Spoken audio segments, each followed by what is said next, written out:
shida ni nini? Unamzungumzia Sugar Boy alipata ofa ya kwenda Ulaya. Ubelgiji kabisa, dirisha hilo la usajili. Ameishia Yanga. Ladak cha Sambi kama mnakumbuka, Shafi Dauda ndo alikuwa anasimamia deal lake la kwenda Ulaya. Ikashindikana. Mzize, hiyo sitaki hata kuieleza. Sasa mtazame Aziz Ki, mtazame Chama. Mimi ninachokiamini kitu hicho kimoja. Ukienda huko, yani ukipata ofa ukaenda, hata kama utafeli, nafasi yako ya kucheza Simba na Yanga bado ipo 100%. Yani unaweza kurudi na ukacheza. Na ukifanikiwa kule, zile ni ligi kubwa zaidi. Nazungumzia ligi ya Ubelgiji, ndio Samata kanyanyukia pale. Unajua njoo ligi ya Misri, unaifananishaje ligi ya Misri na ligi ya Tanzania? Mbali sana.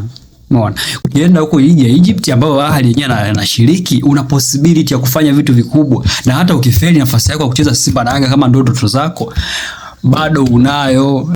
Na huwezi kumlaumu eti engineer sio nani. Engineer mwenyewe anasimama kwa maslahi ya Yanga, kwa hiyo hawezi hata kusema eti Mzize ondoka.